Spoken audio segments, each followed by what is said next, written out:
저는 경제학 강의만 한 30년을 했는데요, 대학에서. 애터미는요, 성공하실 수 있는 객관적 조건을 다 갖추고 있어요.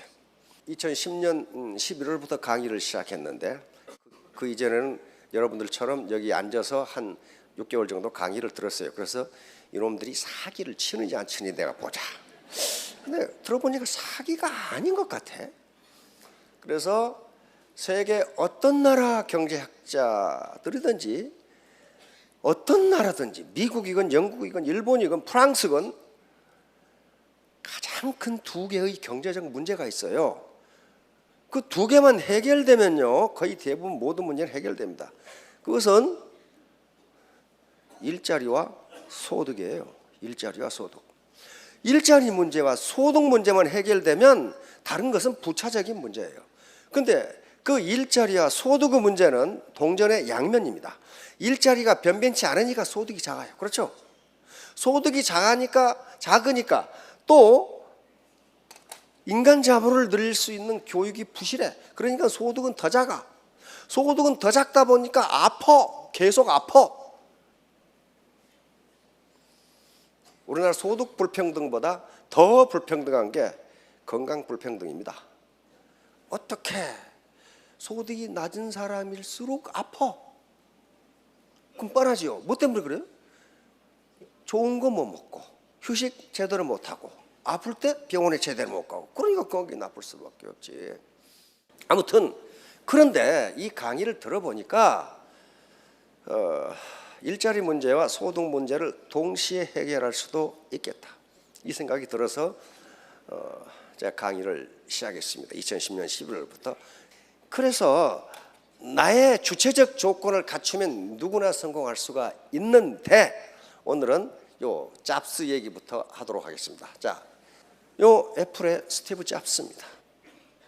미국의 대학에 졸업식 연설로 초빙된다는 것은 엄청난 인물이에요. 그냥 초빙 않습니다. 그래서 대학의 가장 중요한 행사가 졸업식 연설이에요. 초빙 강사 졸업식 연설. 통상 1년 전에 줘요. 무엇에 대해서 연설할 거냐. 자, 세계 최고 대학 중에 하나인 캘리포니아 스탠퍼드 대학에서 졸업생들에게 연설한 내용 중에 마지막이 이거예요. Stay hungry, stay foolish. 그러고 졸업 연설을 탁 끝냅니다. Stay hungry는 배고픈 놈처럼 행동하라. 다시 말하면 항상 갈망하라. 배부른 돼지처럼 행동하지 말라는 거야. 그렇게 해가지고 발전이 없다는 거야. 근데 키포인트는 여기 있어요. 뭐예요? Stay foolish. 우직하게 행동하라. 우직하게 행동하라. 영악하게 행동하지 말라는 거예요. 영악하게 행동해가지고 끝이 좋은 사람이 없어요. 절대로 성공 못해. 그 예를 들도록 하겠습니다. 여기 큰 오리 새끼와 작은 오리 새끼. 이건 제가 인터넷에서 누가 쓴 글을 봤어요. 보니까 시골에 자기 엄마가 계시는데 이웃집에 전부 그 주변에 오리를 길러. 근데 오리가 부화를 했어, 양쪽 다. 그래서 뭐 17마리인가 부화를 했다든가. 근데 어느 날 오리 새끼들이 새끼 오리들이, 오리 새끼라고 하면 안 돼. 새끼 오리들이 저끼리 놀다가 전부 자기 엄마 집으로 같이 와버렸어.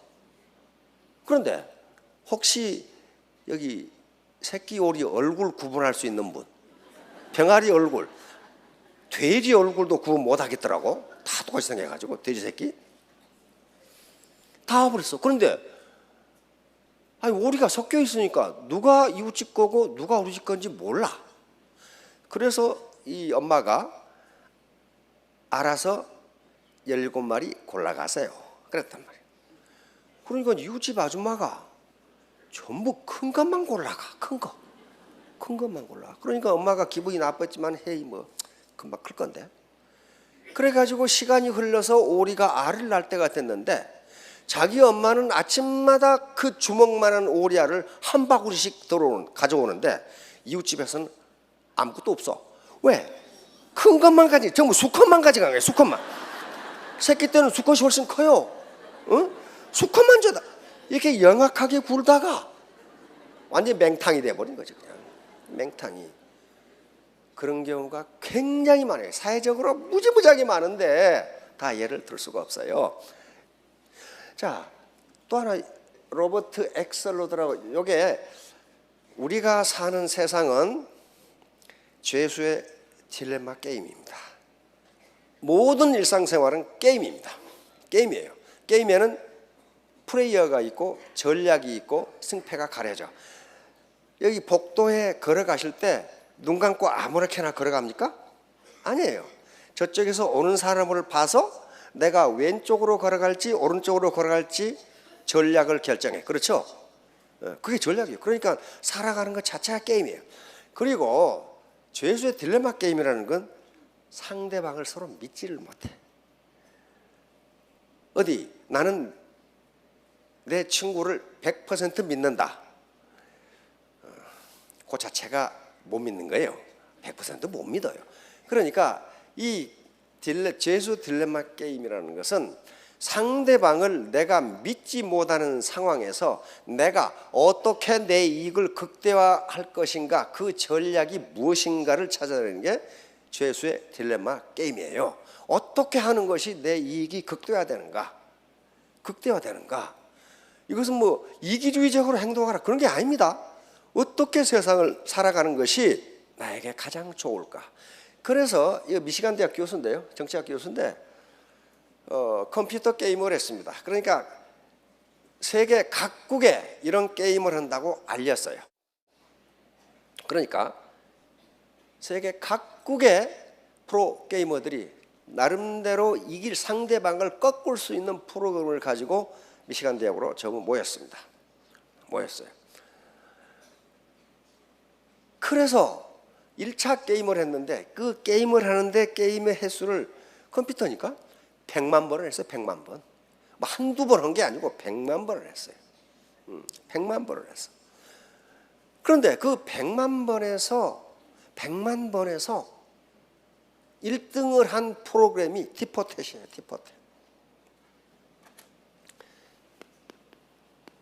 티포텟이라는 프로그램이었어요.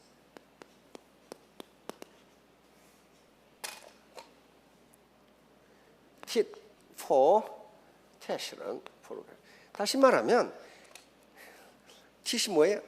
탁 치면 나도 가만 안 있고 탁 그러면서 친다 그 말이에요. 지금 이건 냉전 시대에 있었던 국제 전략입니다. 미국의 전략, 소련의 전략이 전부 티포텟인데 이 죄수의 딜레마 게임에서도 티포텟이 우승하더라는 거예요.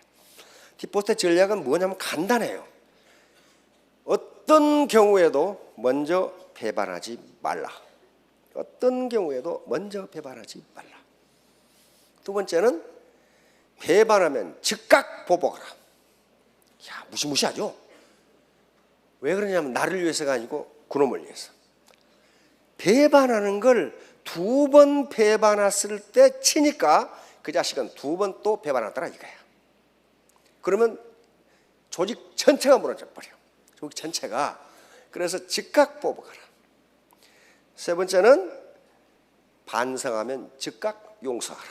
그리고 끝까지 물고 늘지 말라 이거야. 네 번째는 당신의 행동 패턴, 나는 이런 원칙에 대해 가지고 행동한다는 것을 분명하게 알려줘라.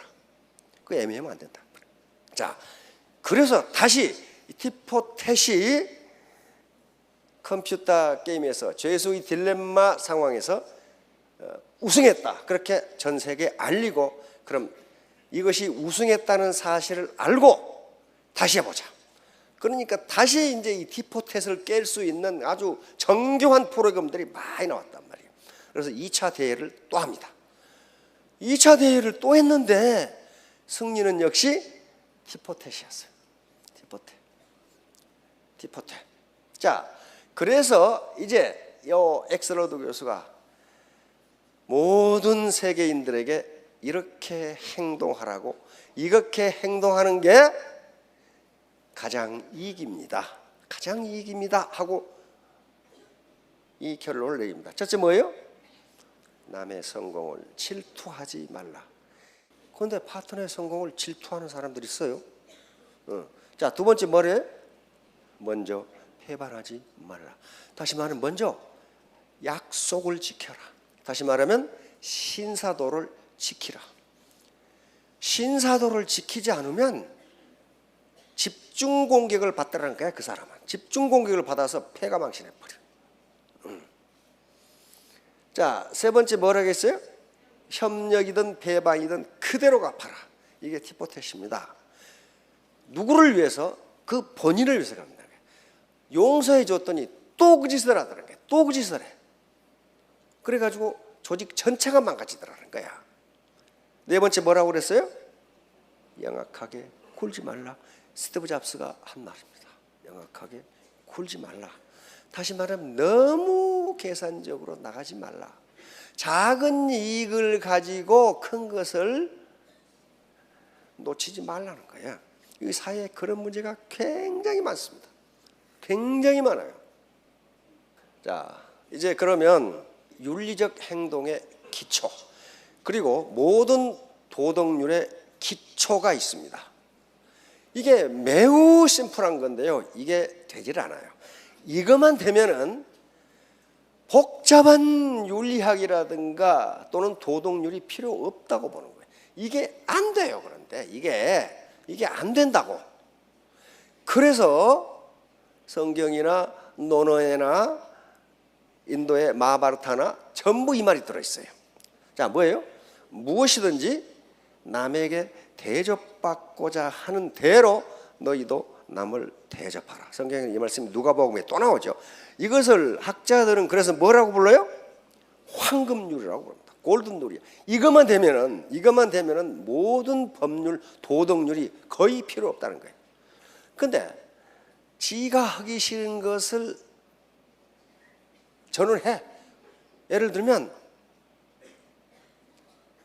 누가 약속을 안 지키는 것이 싫으면 너도 약속을 지켜라 하는 거예요.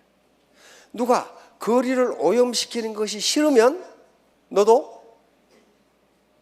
오염시키지 말라 하는 거예요. 누가 법을 위반하는 것이 싫으면 너도 법을 위반하지 말라. 그렇게 하면은 사회가 시끄러울 게 아무것도 없어요. 그래서 이걸 학자들은 골든 룰이라고 합니다. 황금률이에요. 황금. 모든 의사결정, 윤리적 행동이냐 아니냐를 따지는 기본이 바로 황금률입니다. 골든 룰이라고 하는 거예요. 얼마나 심플해요. 이 심플한 게 안 된다고요. 안 돼요. 이건 성경에 있는 말씀이고, 다음 논어에 있는 말씀을 봅시다. 자, 요거예요. 차공은 공자의 10대 제자 중에 한 사람이고, 저기 중국 곡부에 가면은 공자님 묘가 있습니다. 공자님 묘가 있는데 그 옆에 사당이 있는데 그게 자공의 사당이에요. 자공은 엄청난 부자였습니다. 아주 그 무역업의 산신령이었어. 돈을 엄청나게 벌었어요. 자, 그래서 공자가 유명해진 것은 이 10대 제자 중 한 사람인 자공 덕분이 큽니다. 왜냐하면 공자님이 갑자기 돌아가셨을 때 가장 원로가 가장 선배고 가장 엑셀런트한 사람이 자공이었어요. 자공. 그러니까 스승이, 제자가 3,000명이나 있는 스승이 느닷없이 돌아가서 일주일간 그 골고루 죽어버렸어. 그리고 어떻게 완전히 공황 상태에 빠지죠. 이때 누가 수습해야 돼? 가장 수제자가 수습해야 돼. 그렇죠? 가장 연령이 높은 수제자가 수습해야 돼. 자공은 다른 제자들은 다 자기 나라로 갑니다. 그때 춘추 전국 시대니까. 자공은 가지 않고 3년간 심효사를 합니다. 3년간. 그러고 3년간 심효사례가 끝났는데 안 가고 또 3년을 6년간 심효사를 해요. 그런데 이 6년간 뭐 했을까 하는 거예요. 6년간 이 사람이 이런 석학이 6년간 놀았을 리가 없어요. 네. 그때 학자들이 추정키는 공자님이 하신 말씀을, 파편들을 수집해서 논어의 기초를 만듭니다. 그래서 공자가 살아나는 거예요. 그리고 그 많은 재산을 전부 자기 스승의 가르침이 어떻다는 것을 세계 만방에, 그 당시 주나라죠. 주나라 천하에 알렸어요. 그래서 공자가 유명해지기 시작하는 거예요. 자, 그런 사람이에요. 그러니까 이런 수제자들의 질문은요, 어린 제자들이 묻는 질문과는 그 차원이 달라요.